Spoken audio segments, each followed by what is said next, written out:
पंचसखांक मध्यरु अति बड़ी जगन्नाथ दास और भागवत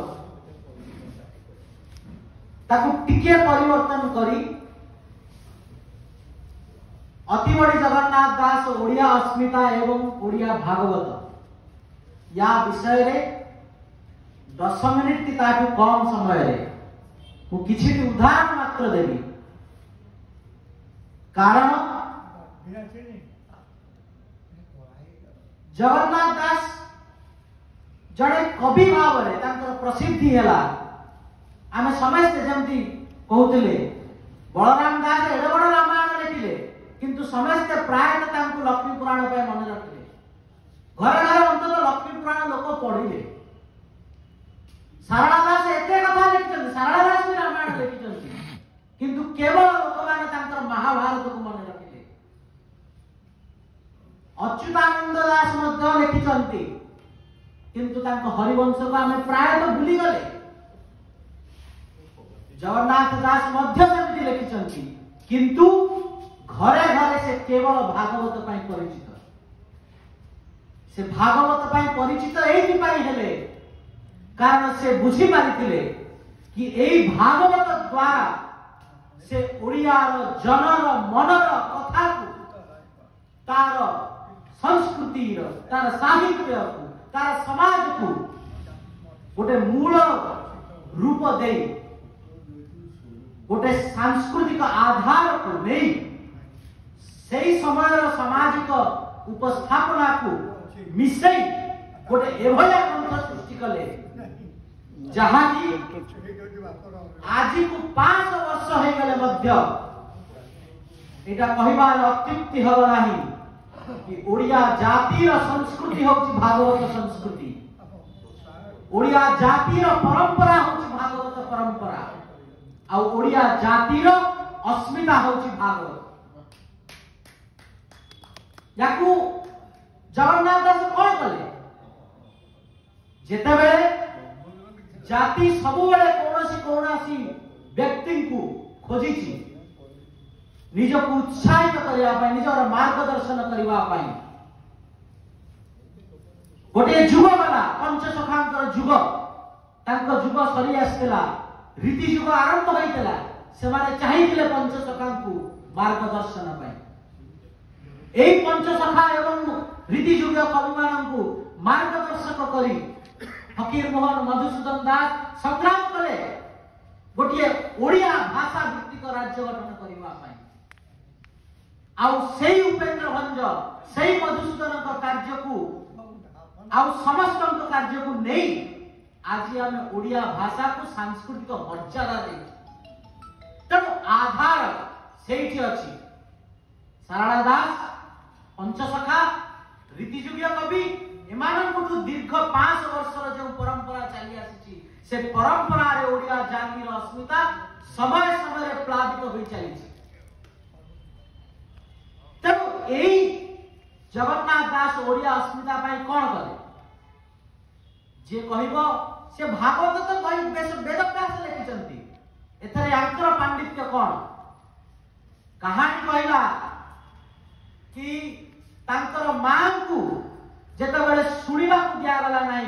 विताड़ित कर दिया हला भागवत पिंडीरू ताकू सुनिबा को दिया गला नाही सेते बेले ओडिया स्वाभिमान जागृत हैला एवं ओडिया लिखला भागवत गोटे ओडिया स्वाभिमान प्रतीक है। जगन्नाथ दास लिखले भागवत कौन आवश्यकता थिला भागवत को ओडिया रे लिखवा निजर पांडित्य देखाइबा नाही ओडिया स्वाभिमान काहे ना ओडिया गाँ पल्ली लोक सी संस्कृत पढ़े नहीं से गोटे ब्राह्मण को पैसा देले संस्कृत बुझेब आ से ब्राह्मण जहाँ बुझेब सेटा ही वेद हम से ब्राह्मण भी केते ठीक बुझिथिबो तार किछि मार्जना नथिला किंतु जगन्नाथ दास लिखिले से चाहिथिले संस्कृत रे भी ताकू सरल करी लिखि पारथांते किंतु लिखिले निज भाषा रे जहाँ उपेंद्र भंज भी कले तांको परवर्ती समय तेणु यही जगन्नाथ दास सी भागवत को जिते लिखिले ताहा अक्षर अक्षर अनुवाद नुहे मूल भागवत गोटे चेतना को से रखिले। अच्छा भागवतर चिंता तार चेतना होची एया फ्रेम फ्रेम ता हला एया जो कथाटी कहले वाल्मीकि रामायण को समझते मॉडल नेले समझते निजर मार्गदर्शक भाव रे नेले सेमती वेद व्यास को भागवत समस्त मार्गदर्शक हला किंतु ताकू निज भाषा रे निज शैली रे निज समाज रे चेतना रे उपस्थापन करेबारे भारत वर्ष रे जेते भाषा रे भागवत को अनुवाद करा जाय छि सेते जगन्नाथ दासंकर भागवत होछि श्रेष्ठ कारण आपण देखंतु केते सरल भाव रे से कहले जोते बेले कृष्ण जाउछंती बंदी घरु जगेछि कंस निज पिता को केते सरल भाषा रे केते बड़ कथा जगन्नाथ दास कहले उग्रसेन कहूछि तुझे बे प्रभु भगवान देखाओ तो शंख चक्र चिन्ह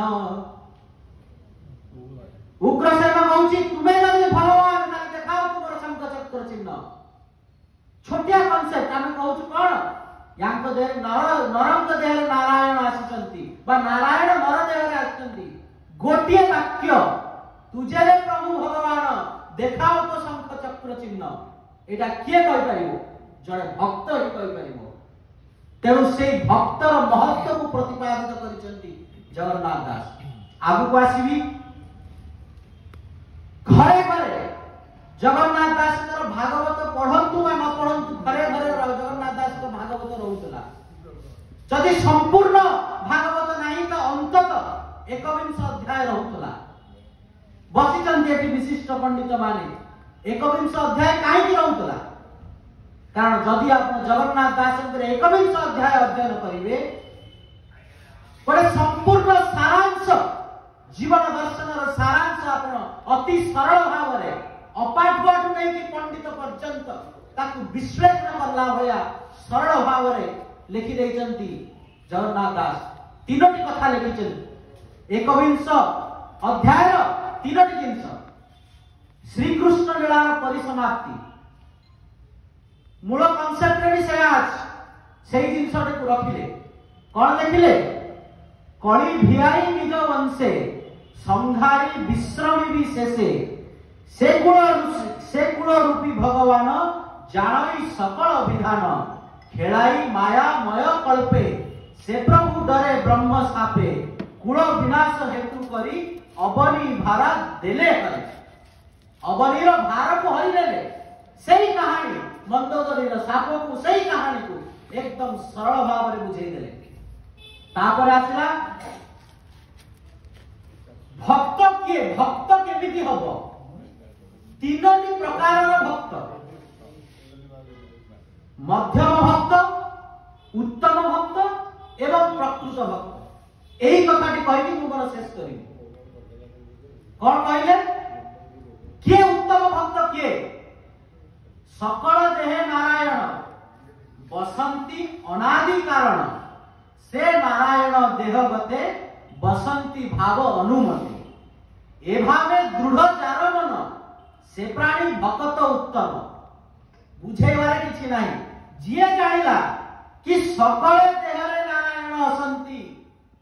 नारायण वास करंती एवं जिए से सकल देह नारायण भाव रे पूजा कला से हला उत्तम भक्त कारण से जो तथाकथित औपचारिक वो मैटेरियलिज्म रे से नाही से समस्त देह रे नारायण देखुची प्रहलाद सहित जणे उत्तम भक्त केते उदाहरण दबा दरकार नाही भाषार सरलता देखंतु भाषार सरलता देखंतु तापरे ईश्वर ठारे प्रेम करे मित्र भावना सुधा ठारे करुणा अज्ञान लोकरे करे उपेक्षा शत्रु ठारे से भक्त मध्यम अटई जेणु से भेद से भाव को देखई अर्थात कौन प्रेम भाव भगवान के भीतर कौन केवल प्रेम राधा कृष्ण को प्रेम करुले सुदामा कृष्ण को प्रेम करुले से प्रेम भाव होची गोटे भक्तर परिचय से भक्तर चरित्र मध्यम कारण से सकल घटे नारायण तो देखि पारिनी किंतु से देखिछि प्रेम रे अछंती नारायण प्रेम रे अछंती भगवान तेणु प्रेम भगवान प्रीति चाहचंती आमर प्रभु जगन्नाथ होचंती भक्तर अंकार भक्तर प्रेम पई से पळे आसंती पतित पावन यात्रा करिवा पई तेणु से प्रेम प्रेम भाव जो भक्त जानिछि से होची उत्तम भक्त तापर आसला कोन प्रतिमा ठारे श्रद्धा वही हरि पूजा को जे करई नसेले विष्णुर सेवक इतर मने अन्य लोके ताकू प्रकृत बोली कही तथापि भक्त से बोलाई आपण मूर्ति को पूजा करूचंती किंतु मूर्ति को पूजा करूवा पुजारी को भांड गाली भांड बजारी कह कि गाली दउचंती आपण मूर्ति को पूजा करूचंती किंतु से मूर्ति को जे बनैछि से कारीगर को शूद्र बा आउ कोन कहि ताकू निंदित करूचंती आपनकर ज्ञान रे हेतु सेति कि हे नाही आपण तथापि जण भक्त कारण आपण मूर्ति भीतर भगवान को देखिछन आपनकर ज्ञान रे सीमा सेति कि ताकू मध्य भगवान भक्तर मर्यादा दैछंती ए कथा भगवान कृष्ण उद्धव को कहउचंती ए तीन प्रकार भक्त अछंती ए एकादश अध्याय रे आगु वृक्ष